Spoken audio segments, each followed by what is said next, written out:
بہت غریب ہیں، زیادہ نہیں دے سکیں گے۔ زیادہ سامان دے دیا تو عمر بھر قرضہ اتارتے رہیں گے۔ آواز میں پریشانی اور الجھن کے ساتھ ساتھ اکتاہٹ بھی تھی۔ اللہ بیٹیاں دیتا ہی کیوں ہے؟ کاش پیسہ ہوتا تو ہم اپنی بیٹی کو سب کچھ دے کر رخصت کرتے۔ یہ بابا کی بھرائی ہوئی آواز تھی۔ اس نے تصور میں دیکھا ماں بیچاری تو سب سن کر بس رو ہی رہی ہوگی۔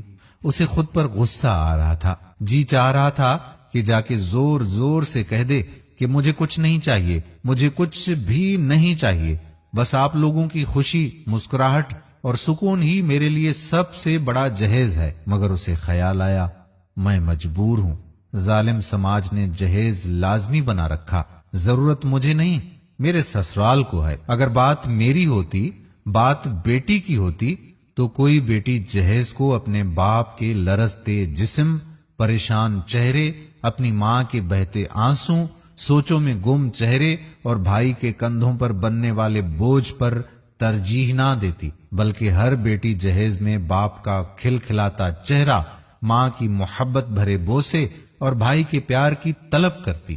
اس کی آنکھوں سے آنسو جاری ہو گئے تھے۔ قرض مانگنے کی تیاریاں ہو رہی تھیں، سود کا حساب لگایا جا رہا تھا۔ وہ دھڑام سے چارپائی پر جا گری۔ یا اللہ، میری وجہ سے کیا کیا ہونے جا رہا ہے؟ یا اللہ، میں کہاں جاؤں؟ کاش امیر لوگ اس رسم کو نہ بڑھاتے، میں کتنی مجبور ہوں۔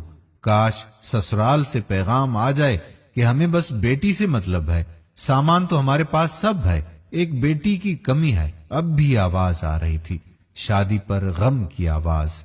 جا بیٹا، قرض لے کے آ، بیٹی تو گھر سے اٹھانا ہے۔ بابا کی بڑھاپے سے کپ کپاتی آواز تھی۔ وہ زور زور سے رو رہی تھی۔ کیا بیٹی کافی نہیں ہے؟ جہیز کیوں؟ کاش کوئی سنے، دیکھے میرے ماں باپ کا حال تو کبھی جہیز نہ لے۔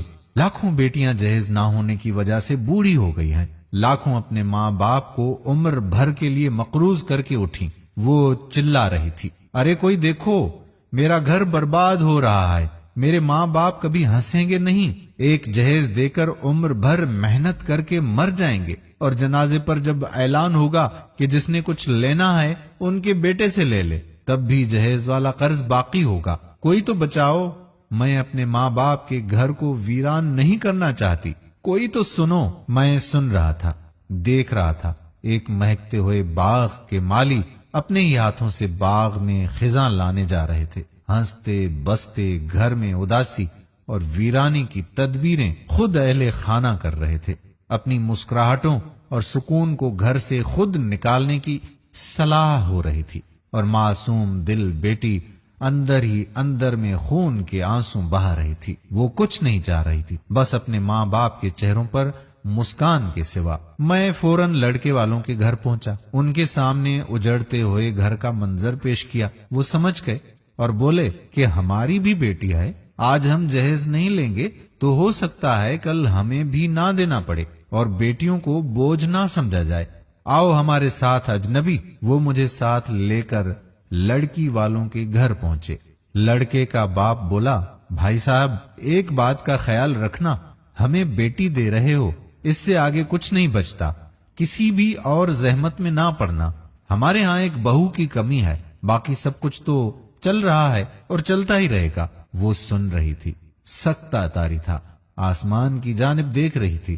اس کا باپ بولا، نہیں بھائی صاحب، ہم نے اپنی بیٹی کو کچھ نہ کچھ تو دینا ہے۔ وہ کہنے لگے، نہیں بالکل نہیں، جو بھی ضرورت ہو، ہماری بیٹی ہے، ہمارے گھر آ کے خود بنا لے گی، ہمیں یہ رسم ختم کر کے بیٹی کو اہمیت دینی چاہیے۔ واہ میرے عظیم سسر، وہ سوچ کر ذرا شرم آئی۔ ہاں بیٹی اہم ہے، ہاں۔ اس نے بازو لہرا کر خود کلامی کی، یا اللہ تیرا شکر ہے، تو نے ہماری خوشیاں موڑ دی۔ سب گھر والے اس معجزے پر سجدہ ریز ہوئے، اس پیغام کو عام کرنے لگے، اور اس کو آگے بڑھاتے ہوئے جب اپنے بیٹے کا رشتہ طے کر کے اس کے سسرال گئے تو بولے، بھائی صاحب ہمیں بیٹی چاہیے اور کچھ نہیں چاہیے، بیٹی ہی ہمارے لیے اہم ہے۔ یہ رواج چل گیا، جب بھی کوئی رشتہ کرتا تو کہتا کہ بس بیٹی چاہیے، بیٹی ہی اہم ہے، بیٹی ہی اہم ہے، بیٹی ہی بس اہم ہے۔ ہر وہ گھر جگمگانے لگا جس میں جہیز اپنا اندھیرا بچھانے والا تھا، نہ جہیز لیا جاتا نہ دینا پڑتا، حساب وہیں کا وہیں تھا، مگر اب بیٹی کی اہمیت تھی اور خوشحالی بھی، کیونکہ بیٹی اہم ہے۔ کیا آپ کے لیے بھی بیٹی اہم ہے؟